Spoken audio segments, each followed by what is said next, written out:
करता शेतकरीच्या या भागामध्ये आपल्या सर्वांचं स्वागत. आपल्याला आपल्यातल्याच एक-एक गोष्टी नव्यानं कळत चालल्यात. खरं तर आधीच होत्या. आता नाही का, आपण जन्मल्यापासून का सगळ्या गोष्टी एकाच दिवशी आपल्याला कळायला लागतात का? नाही. पावलं-पावली कळतच राहतात. आणि असं म्हणतात ना, दर 6 महिन्याला आपली बुद्धीत वाढ होत चालते. तसंच आपल्याला काही-काही अनुभव पण यायला लागतात.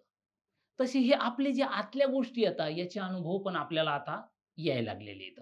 जसं अहमगंड, न्यूनगंड ह्या गोष्टी, अहंकार ह्या ज्या गोष्टी आहेत ह्या आपल्याला आता किमान आपण माहीत करून घ्यायला लागलो. कसं आहे, जसं आपण आत जातो, तसं हे एक-एक गूढ आपल्याला उकलायला लागेल. कारण उकलणारा आपल्या सोबतच आहे. पण नेमका न्यूनगंड म्हणजे काय? म्हणजे काय म्हणजे म्हणण्यापेक्षा त्याची लक्षणं काय असतील? कसं म्हणजे न्यूनगंड आपण कसा समजायचा? गुरुजी, हं. डिप्रेशन आता जसं समजा, की एखाद्याला असं म्हणतात, की समजा याला निमोनिया झाला, की त्याची लक्षणं लगेच दिसतात. ताप येणं, डोकं दुखणं, हं. काय असेल, जे काय असेल, सर्दी-बिर्दी काय असेल ते होतंय. तसं हे डिप्रेशनमध्ये गेला. मी तर आता पहिलं सांगितलं, की ह्याला रोग म्हणतो मी. हं. तर ह्याची लक्षणं कशी ओळखायची आपण? म्हणजे आपल्याला उदास वाटणं, हो. निराश वाटणं, हं, हं, हं. याची पहिल्यांदा काय तपासून बघायची असते, तर आपण शिकलो बघ इंटेन्सिटी, फ्रिक्वेन्सी, ड्युरेशन. हो, म्हणजे विचारायचं की जोर, जोर, कितना जोर? हो. हां, बार, बार, बार कितने कितने बार? बार? पल, पल, पल, पल कितना कितनी बार? बार? हे विचारायचं. दुसरं की ही डिप्रेशनची अवस्था, नैराश्याची अवस्था हं. आपल्या दैनंदिन जीवनावरती किती परिणाम करते आहे. हो, हो. आपापल्या क्षेत्रातली उत्पादकता आणि उत्साह या दोन्ही गोष्टी कमी होत आहेत का? हो, आधी आपल्याला ज्या गोष्टी करताना खूप आनंद वाटायचा, हो, हो. त्या गोष्टींमधला आनंद आपला कमी झालाय का? हं. आणि इतर माणसांबरोबरच्या नातेसंबंधांवरती सुद्धा हं. त्याचा परिणाम होतोय का? हे बरोबर. आपल्याला पाहायला पाहिजे. हो. आता शैलेशचंच उदाहरण घे, हं. की शैलेश आपला न्यूनगंडामुळे जे डिप्रेशन तयार झालं, हो, त्याची शिकार झालेला आहे. हो. मग आता तो काय म्हणतोय बघा, म्हणजे तेच न्यूनगंडाचे खरं तर कप्पे आहेत. हं. पहिली गोष्ट म्हणजे तो वेगळेपणाला कमतरता मानतोय. हो, हो, हं. होय. त्याच्याकडे असलेल्या काही कमतरतांना हं, हं, हं. तो असं मानतो आहे, की त्या कायमच्या कमतरता आहेत. हो, हो, हो. बरोबर आहे? आणि पुढे जाऊन तो असं म्हणतोय, हं. की माझ्यामध्ये या कमतरता आहेत, याचा अर्थ मी कमी दर्जाचा माणूस आहे. हो, हं. हो, त्याला पहिल्यांदा जेव्हा अपयश आलं असेल, हो. त्यामध्ये त्याच्या क्षमता कुठेतरी कमी पडल्या कमी असतील, पडल्या. हं, हो. पडल्याही असतील. हं, हं. पण हळू काय झालं, हं. की हळू त्यानं स्वतःला कमी दर्जाचा माणूस समजायला नक्की सुरुवात केली असणार. हो, हो, हं. हो. म्हणजे न्यूनगंडाचा जो पहिला टप्पा आहे तो हा आहे, की एक अपयश हं, हं, बरोबर हं, संपूर्ण अपयश हं. बरोबर कायमचं अपयश. बरोबर. हं. हो, दुसरा मुद्दा असा आहे, की अपयश मिळालं तर माझ्यामुळेच हो. आणि यश मिळालं तर नशिबामुळेच. हां, नशीब हो. हां. बरोबर आहे. हो, हो. म्हणजे अपयशाचं सगळं निगेटिव्ह श्रेय माझं आणि बरोबर, यश आलंच ना, ते आलं त्या फ्लूकमुळे आलं. बरोबर. तिथे तो पण मग सर, अपयश दुसऱ्यावर ढकलून देणारे डिप्रेशनमध्ये नसतील का जात? जातात ना. हां. म्हणून जेव्हा अपयश येतं, हो. तेव्हा दुसऱ्यावरती ढकलणारं जे डिप्रेशन असतं, हं, हं. तिथे दोषारोप आपण दुसऱ्यांवर करतो. हो, हो, स्वतःवरती दोषारोप करतो किंवा नशिबावरती दोषारोप हो, करतो, की हो. माझं नशीबच असं. असं आहे. हं. बरोबर. हो. त्यावेळेला आपणच ती विहीर खोद खोदत खोदत, जातो. खोदत. ती हो, खोल होते हो, आणि त्याच्यात आपण खाली जातो. हो. आणि तिसरा महत्त्वाचा मुद्दा असा, की हं. अपयशी माणूस असा शिक्का मी लावला हो, स्वतःवर, हो, की कमी दर्जाचा माणूस झालो मी. हो, हो. बरोबर आहे. हं. हो. आणि मग मीच स्वतःला त्यामध्ये लोटून घेतो. अशा ठिकाणी आपला शैलेश आहे. हो, हं. बरोबर. तर आपण आता असं करू, की पुन्हा एकदा ना, हं. हं, तू शैलेश बन, हं, हो, आणि मी त्याचा सल्लागार बनतो हो, हो. आणि त्या दोघांचं जे संभाषण आहे, ते आपण पहिल्यांदा ऐकूया, पाहूया हो सर. हो. आणि त्यानंतर त्याच्यामध्ये काय-काय पॉइंट्स आले, कुठले मुद्दे समोर आले, हो, त्याच्यावरती आपण बोलूया. हो. हो सर, हो. ठीक आहे. आपण दोघेही बघूया आणि सगळ्या मित्रांना पण सांगूया हो. की पुन्हा एकदा शैलेशला भेटायला जाऊया. शैलेश, तू आता तुझी जी सगळी कहाणी मला सांगितलीस, हं, त्याच्यावरनं ना एक गोष्ट माझ्या अशी लक्षात आली, की तू एका भोवऱ्यात सापडल्यासारखा झालायस विचारांच्या. हं. आणि त्यामुळे ना तुला आता वेगळा मार्ग काढायचा म्हटला, तरी सुद्धा त्याचा खूप त्रास होतोय. हो, हो. हं. मी परत तिकडे गावाकडे नाही जाऊ शकत. परत तू गावाकडं जाऊ शकत नाहीस. हं. म्हणजेच गावाच्या वेशीवरती ना एक प्रवेश बंदीची पाटी लावली आहे. हं. त्याच्यावरती असं लिहिलंय, की स्पर्धा परीक्षेसाठी इथून बाहेर पडलेल्या शैलेशला हां, यशस्वी झाल्याशिवाय गावात परत प्रवेश मिळणार नाही, अशी लिहिली आहे का? नाही, अशी असं असं नाही. पण थोडंसं मनातच असं काहीतरी. मनामध्ये काय होतंय बघ. मन अशा परत जाण्याला पराभव मानतंय. हं. म्हणजे पराभवाची भावना आहे. म्हणून मन तिकडं जायला धजत नाहीये. आणि तिकडं जायला धजत नाही आहे म्हणून तिकडे असलेले पर्याय सुद्धा मन पाहत नाहीये. हं. आणि इथं असताना ती पराभवाची भावना आहे, ती कमी आहे का रे? सर, हो, हो. इथं तर अस्वस्थ करायला लागली. म्हणजे इथं तर पराभव झाल्यासारखंच वाटतं. म्हणजे अगदी म्हणजे शेवट. पराभवाची भावना आहे. फक्त पराभवाची भावना तिथं गेल्यावरती लोकांच्या समोर येईल एवढंच तुला वाटतंय. हो सर, लोक काय म्हणतील एवढे हं. वर्ष तिकडे गेला. म्हणजे आपल्याला बदलायची आहे ती पराभवाची भावना आहे. हो. हं. मग पराभव, माझा पराभव झाला. हं. आणि सध्याला मला माझ्या ठरलेल्या प्लॅनमध्ये अपयश येत आहे. हो. ह्याच्यातलं खरं काय? माझ्या ठरलेल्या प्लॅनमध्ये प्लॅनमध्ये अपयश मला येतं. आता अपयश येतंय. हे खरं आहे ना? संपूर्ण पराभव कोणी तयार केला? आपणच. हं. हो. म्हणजे जेव्हा तुझं मन असं म्हणतं, की सगळा पराभव झालाय, संपलं सगळं, तेव्हा मग तुला वाटतं, की असं हे तोंड मी कसं दाखवू इतरांना? मग गावाकडे जायलाच नको. मग गावाकडे काही दिशा असेल तरी तिच्याकडे पाहायलाच नको. हं. खरं म्हणजे एका वाटेवरती तुला सध्याला अपयश आलंय. हं. बरोबर? आणि ती वाट आता कुठेतरी संपणार आहे हेही तुझ्या लक्षात येतंय. तू एज बार असं बोललास. हो सर. हो, हं. हो. त्याला डेडलाईन आता तिची जवळ आली. जवळ आली. हां. आणि तुझं मन आता दुसरी वाट घ्यायला तयार नाही. त्याचं अजून एक कारण असं आहे, की तुझं मन तुला जे हवं आहे, त्याच ठिकाणी श्रम करायला तयार आहे. हं? हो, हो हं? सर. म्हणजे ना तुझं मन काय सांगतंय, इकडचे काबाड कष्ट, इकडचं जेवण-खाण, उन्हातान्हात फिरणं हे ठीक आहे, हे कष्ट. पण शेतीमधले कष्ट मला नकोत. हं. म्हणजे हे कष्ट चालतील आणि ते कष्ट कमी दर्जाचे हे सुद्धा कुणी ठरवलं? तुझ्या मनानंच ठरवलं. हं. आणि तू म्हणालास, की आजोबा वडिलांपासून आलेली परंपरागत शेती असं तू म्हणालास. हं. म्हणजे शेतीकडे पाहण्याचा तुझा दृष्टिकोन हा परंपरा परंपरा आहे, तिथून आलेलं आहे आणि ते मला न्यायचं नाही पुढं, असं आहे ना? मग तू तुझ्यापासून शेतीची परंपरा का नाही बदलत? शेतीमधली परंपरा. परंपरा का नाही बदलत? म्हणजे शेती हा माझ्यासाठी एक उद्योग ठरू शकतो, असं पाहण्याचं खरं म्हणजे तुला स्वातंत्र्य आहे. बघा, सर असा विचार. बघा. हं. तू बी-एससी ॲग्री मधली तुझी डिग्री आहे. तू शेतकरी कुटुंबातून आलायस, वाढलायस मळ्यावर. हे शरीरात या शहरामधलं जे प्रदूषित हवामान आहे, जे इकडचं जेवण आहे, त्याच्यावर तू वाढला नाहीयेस. नाही सर. हो, हं. हो. मला अगदी छोटी-मोठी कामं पण शेतीतली येतात. मी म्हणजे मॅट्रिकपर्यंत गावात आणि त्या परिसरातच होतो ना. तर मला छोटी-मोठी कामं मी जवळून पाहिलेली आहेत, काही केलेली पण आहेत. म्हणजे आम्हाला जशी पेलतील बरं, तशी. आणि ती विसरलास सगळी नाही का आता?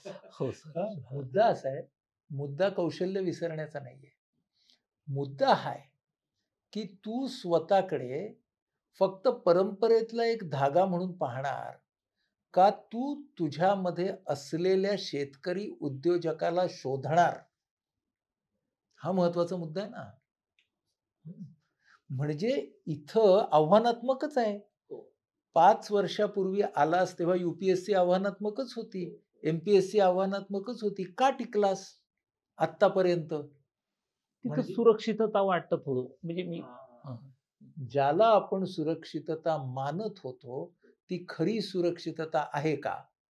आणि ज्याला आपण असुरक्षितता मानतो, तिथे सुरक्षितता कधीच तयार करता येणार नाही का? हं. हे तेव्हाच होईल, ज्यावेळेला तू स्वतःवर लावलेला अपयशी हा शिक्का मोडशील. तो हळू मोडायला लागेल. एकदम होणार नाही ते काम. नाही. आपण इतक्या वेळा गिरवलंय, इतक्या वेळा गिरवलंय, की आता पाठीला भोक पडेल. हो सर. हो, आता नवीन गिरवागिरव सुरू करायची. हो. आणि त्याच्यासाठी तुला काय पाहायला लागेल, की या अपयशाच्या निमित्तानं माझ्यामधल्या काही कमतरता माझ्यासमोर आल्या असतील. काही क्षमता पण आल्या असतील. मी चिकाटीनं उभा आहे इकडे तरी सुद्धा. हो. हं. मी प्रयत्न करणं सोडलेलं नाही तरी सुद्धा हो. ह्या माझ्या क्षमता आहेत. हो. मग आता फक्त पर्याय बदलणं, दिशा बदलणं हा सुद्धा एक पर्याय तुझ्यापुढे असू शकतो. ते तुला जर करायचं असेल, मी तुला तू काय कर हे सांगणार नाही. पण ते जर तुला करायचं असेल, तर तुझ्याकडे काही गोष्टी ऑलरेडी आहेत आणि तुझ्या दृष्टिकोनात बदल केलास, तर तुला काही गोष्टी नक्की करता येतील. स्वतःकडे तू कसा पाहणार ही गोष्ट महत्वाची आहे.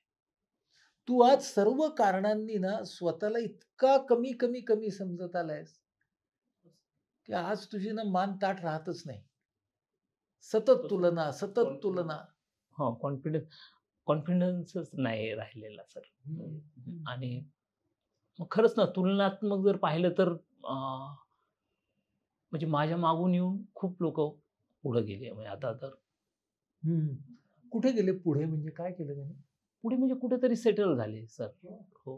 म्हणजे माझे सेटल. काही वर्गमित्र होते तर कोणी डी-एड, बी-एड करून नोकरीला लागले. हां. अ, कोणी काही काही स्वतःचे उद्योग, पण त्यांना सुरुवातीपासून उद्योगच करायचा होता. त्यामुळे ते काही उद्योग सुरू केला. म्हणजे ज्यांच्या इच्छेप्रमाणे झालं ते सेटल झाले. हो. हं. आणि ज्यांच्या इच्छेप्रमाणे नाही झालं ते सगळे अनसेटल झाले. हां. नाही असं नाही म्हणता हां, येणार पण म्हणजे ज्यांनी स्वतःला इच्छेप्रमाणे झालं नाही तेव्हा अनसेटल केलं, ते अनसेटल झाले. हां, स्वतः हां. हं. म्हणजे आपल्याकडे सेटल करायचं का अनसेटल करायचं हा पर्याय आहे ना मित्रा. हो, हो. स्वतः. हां, स्वतःकडेच आहे तो पर्याय. मग त्यासाठी आपल्याला काय करायला पाहिजे, की मला जरी अपयश आलं असलं, तरी मी अपयशी माणूस नाही. हो. हो, सर. मी कायमचा अपयशी माणूस नाही आणि रस्ता बदलण्याचं स्वातंत्र्य मला आहे. हो, हो. फक्त रस्ता बदलताना मी नवीन रस्त्याचाही अभ्यास करेन. हो, हो. आज जरी मला कळतंय, की एक रस्ता हो. हा त्याच्या कुठेतरी शेवटाकडे येतोय. हो. त्याच्यापुढे रस्ता असणार नाहीये. मग त्याला जोडून नवीन रस्ता मी का तयार करू नये? तिथे मन आडवं येतंय ना रे. हो, हं. म्हणजे एकदा आलेलं अपयश, सध्याचं अपयश हे तुला अपयशी माणूस नाही बनवत. हं. हो. पण अमुक एक वाटेने करिअरला नेणं म्हणजेच प्रतिष्ठा, म्हणजेच यश, हे तुझ्याच मनाने इतकी वर्ष गिरवलं होतं. हं.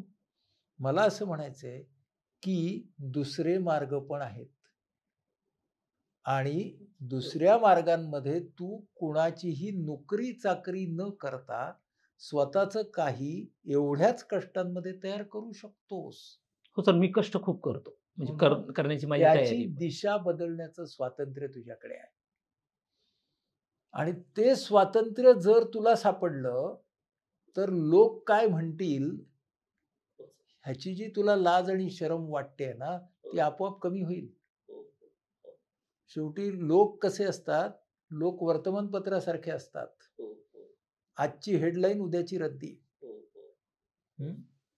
हो सर, आणि तसं वाटण्याचं हे नाही, म्हणजे लाज हे ते वाटण्याचं नाही. म्हणजे माझ्या वडिलांचा ॲक्सिडेंट झाला त्यावेळेस ते पडले होते. तर आम्ही बाहेर शिकत असताना माझी आई सगळी शेतातली कामं करायची. जी पुरुषांची होती ती सुद्धा ती करायची. म्हणजे तशा अर्थानं लाज नाही वाटत.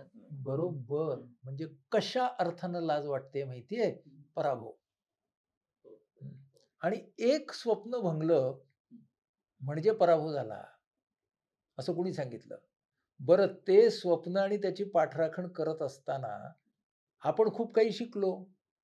बरं या स्वप्नामध्ये जी टक्केवारी होती, की लाखोमधून काही हजार, हं, काही हजारांमधून काही शे, इथं यशाची शक्यता जास्त का आपल्याकडे असलेलं प्रशिक्षण आणि आपल्याकडे असलेलं भांडवल आणि आपल्याकडे असलेली परंपरा, या तिन्ही गोष्टीतून एकत्र आलेली शक्यता ही जास्त वास्तवाला धरून कोणती ती शक्यता? वास्तवाला धरून हीच आहे, की जे आपल्याकडे आलेलं आहे, आपल्याकडे जे उपलब्ध आहे.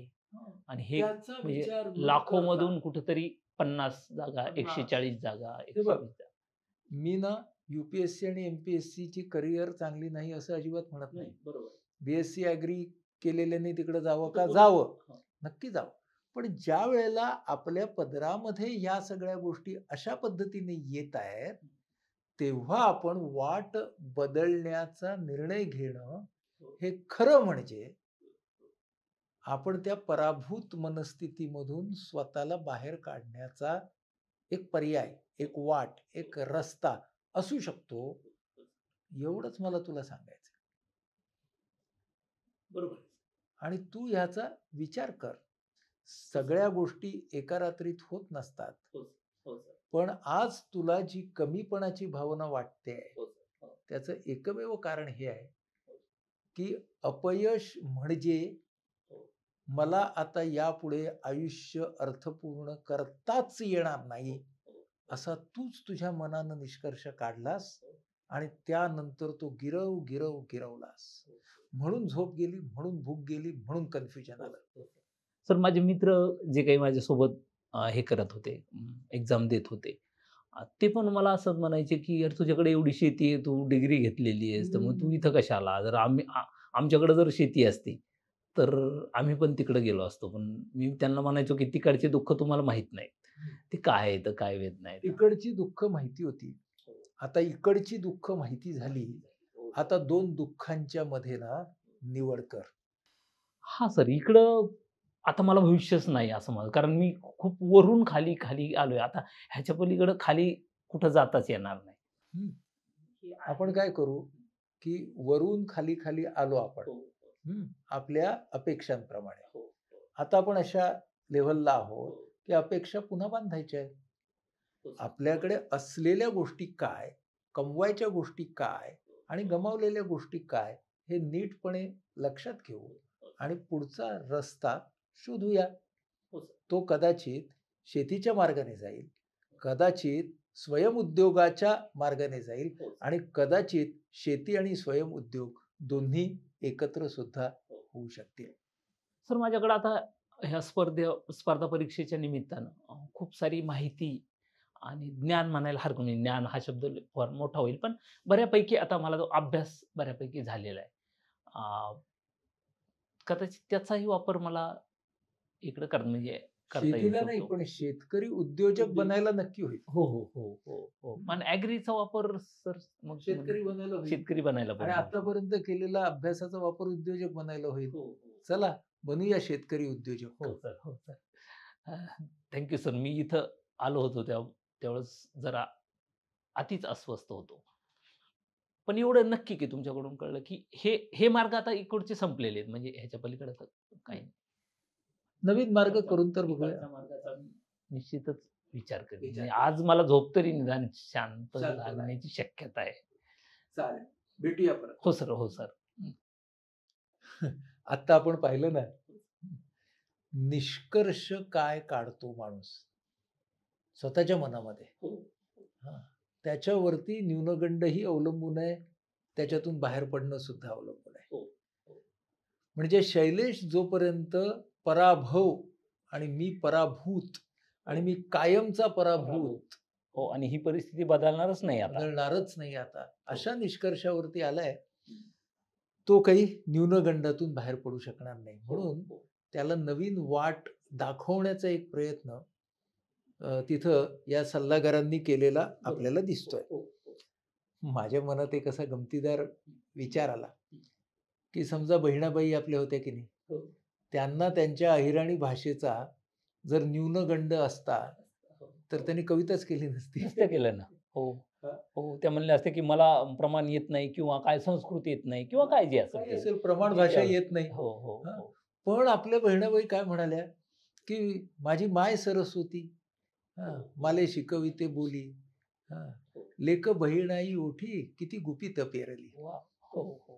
होय. असं त्या म्हणाल्या. हो, हो, हो, हो. आणि म्हणजे समोरच्याचे तोंडच बंद. तोंडच बंद. म्हणजे त्यांनी न्यूनगंडाची शिकार स्वतःला कधी बनूच हो, दिलं नाही. हो, हो, हो. हे आपल्यासाठी फार महत्वाचं आहे, की हो, सर. ध्येय सापडणं.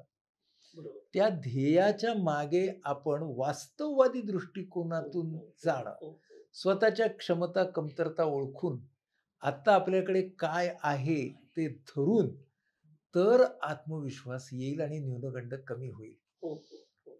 खूप वर्षांपूर्वी, काही वर्षांपूर्वी गंगूबाई हनगल नावाच्या आपल्या शास्त्रीय संगीताच्या क्षेत्रातल्या खूप विदुषी होत्या, खूप मोठ्या गायिका होत्या. त्यांची एक मुलाखत घेण्याचा योग मला आला होता. तर त्या बोलताना असं म्हणाल्या, गंगूबाई हनगल म्हणाल्या, की पहिल्यांदा मी ज्यावेळी म्हणाल्या अमेरिकेच्या दौऱ्यावरती गेले, तर तेव्हा मला विचारलं लोकांनी, की तुम्हाला इंग्रजी तर येत नाही, तर तुमचं कसं काय होणार तिकडं? हं. तर त्या म्हणाल्या, की मी त्यांना तेव्हा असं सांगितलं, की त्यांची इंग्रजी भाषा मला येत नसेल, पण माझी संगीताची भाषा त्यांना पक्की कळते हे मला माहिती आहे. हं. ह्याच्यातून आपल्याला काय दिसतं, की स्वतःच्या क्षमतांबद्दलचा विश्वास हं. आणि माझी ही सध्याची कमतरता आहे. पण ती माझ्या ध्येयाच्या आड येत नाही आहे, तर त्या कमतरतेकडे सुद्धा मी दुर्लक्ष करू शकते, हे डोक्यात घेणं.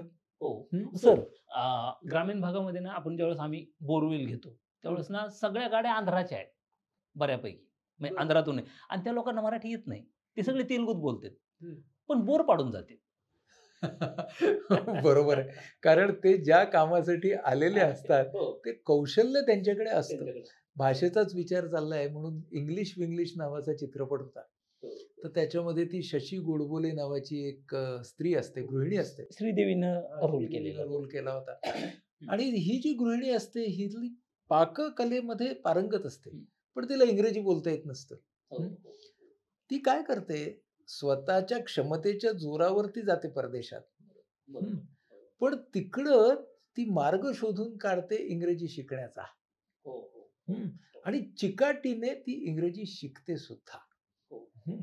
म्हणजे आपल्या असं लक्षात येईल, की कमतरतेची जाणीव होणं ही गोष्ट काही चुकीची नाही. बरोबर. हो. तिला आपण जर सध्याची कमतरता म्हणून मानलं, हो, हो. तर तिला किती महत्त्व द्यायचं ते आपण ठरवू शकतो. हो, हो. आणि माझ्या ध्येयाच्या दृष्टीनं ही कमतरता मला नक्की दूर केली पाहिजे.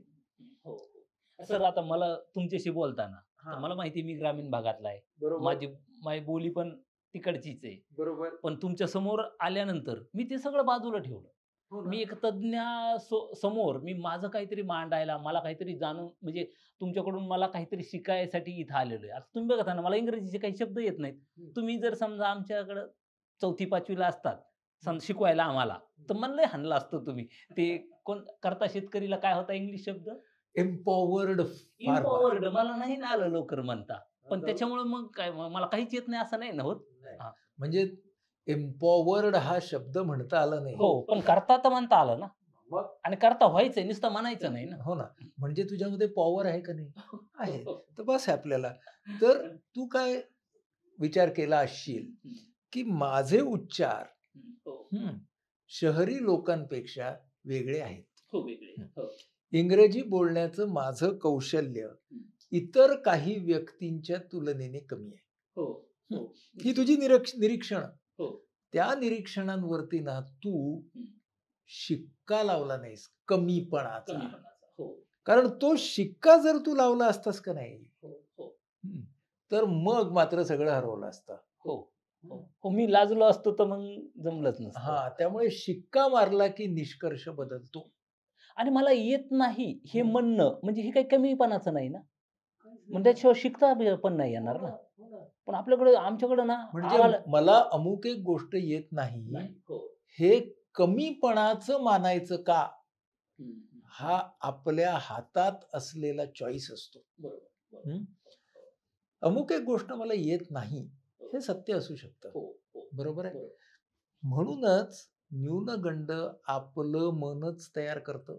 हो, मनाला गंडवण्याचा सापळा म्हणजे न्यूनगंड. आपला आपणच रचलेला. हां. आणि मग बाहेर कोण पडणार? कसं पडणार? आपणच पडणार. म्हणजे भगवद्गीतेमध्ये असं सांगितलेलं आहे, की आपणच आपली मदत केली पाहिजे. आणि त्यामध्ये विनोबांनी गीताईमध्ये असं लिहिलंय, की आत्माची आपुला बंधू, आत्माची रिपू आपुला. बंधू म्हणजे भाऊ, रिपू म्हणजे शत्रू. म्हणजे जर आपण आपल्या विचारांच्या मधला अवेअरनेस जपला, एबीसी ट्रॅकवर राहिलो, तर आपण आपले बंधू. एसी ट्रॅकवर गेलो, तर आपण आपले शत्रू. रिॲक्शनवर राहिलो, तर आपण आपले शत्रू. रिस्पॉन्सला आलो, तर बंधुत्व आपल्याला मिळालं. जिद्द ट्रॅकवर राहिलो, तर बंधू. हट्ट ट्रॅकवर गेलो, तर शत्रू. आपण जर आग्रही आणि असर्टिव्ह राहिलो, तर आपणच आपले मित्र. बरोबर? आणि आपण आक्रमक किंवा भिडस्त किंवा तटस्थ झालो, तर आपणच आपले शत्रू. वाह! सोप्या भाषेत आम्हालाच कळायला. त्यामुळं आपण स्वतःलाच शिकार बनवतो आणि आपणच शिकारी बनतो. हे जर लक्षात घेतलं, तर प्रत्येकाला स्वतःवरती प्रगतीसाठी विचार, भावना, वर्तनावर काम करता येतं. शैलेश मुद्दाम तुमच्याकडे तिसऱ्या ट्रॅकवर येण्यासाठीच आलाय ना. हो, म्हणजे तिसऱ्या ट्रॅकवरती त्याने यावं अशी आपली इच्छा तरी आहे. आपण मार्ग त्याला दाखवण्याचा प्रयत्न केलाय. पण मला जर शैलेश परत भेटला ना, तर मी त्याला सांगणार आहे, की तू एक पुस्तक नक्की वाच. कुठलं होतं? त्या पुस्तकाचं नाव आहे माझे सत्याचे प्रयोग. गांधीजींचं.